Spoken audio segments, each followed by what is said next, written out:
Sale a 3 il numero delle vittime da coronavirus in Veneto dopo la morte di Adriano Trevisan, 77enne di Vo, e Luciana Mangiò, 76 anni di Paese. Nel pomeriggio si è spento il 67enne di Mira, che dallo scorso 22 febbraio era ricoverato nel reparto di rianimazione dell'ospedale di Padova. Complessivamente nella nostra regione sono 265 le persone contagiate, 42 in più rispetto all'ultimo aggiornamento, di queste 64 ricoverate, di cui 14 in terapia intensiva.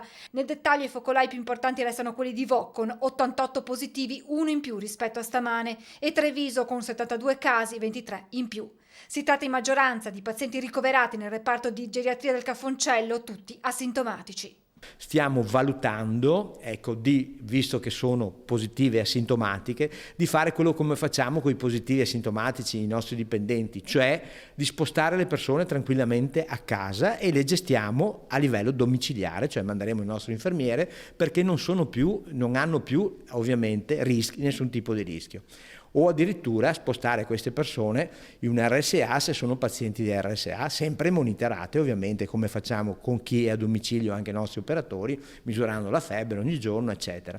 Tutti i pazienti della geriatria sono stati sottoposti a tampone? Sì, abbiamo sottoposto, stiamo finendo i pazienti, oggi il dottor Rigoli finirà il giro dei pazienti e poi ovviamente stiamo continuando invece con i nostri operatori che sono passati per la geriatria o hanno avuto contatti in modo tale da tranquillizzare tutti. L'obiettivo dell'USL 2 è quello di dimettere tutti questi pazienti entro la settimana che sta per iniziare. Sanificare l'ambiente e poi ritornare, alla normalità, per cui la geriatria torna ad essere un reparto, un'unità operativa che può ovviamente accogliere pazienti che vengono da fuori in fase acuta. Mentre la geriatria tenta di tornare alla normalità dopo queste ultime difficili giornate, si cerca di organizzare anche il reparto di terapia intensiva per far fronte ad un eventuale aumento di pazienti. Abbiamo già sostanzialmente individuato un paio di stanze, una e una singole, dove poter, casomai, speriamo mai in questo caso, mettere pazienti che arrivano con problematiche SARI, quindi con grande insufficienza respiratoria,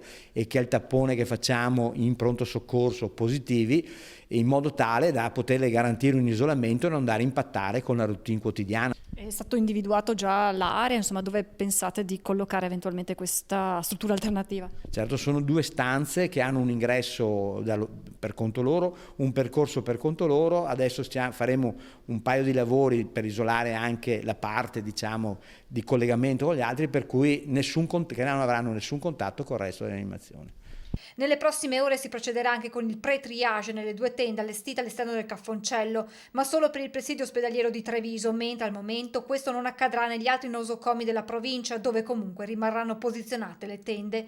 Misure precauzionali, mentre l'attività all'interno dell'ospedale procede normalmente, e anche i cittadini, sottolinea il direttore generale Benazzi, non devono avere alcun timore nell'accedere alle strutture. E la vita deve continuare assolutamente, anche perché non esiste il rischio di infezioni. I nostri operatori hanno i DPI, sono arrivati quindi i presidi, le maschere, eccetera, FFP2, quelle che danno garanzia a operatori, danno garanzia a tutti. Nelle situazioni a rischio viene posta addirittura la mascherina anche alla persona che si sospetta possa avere una semplice influenza.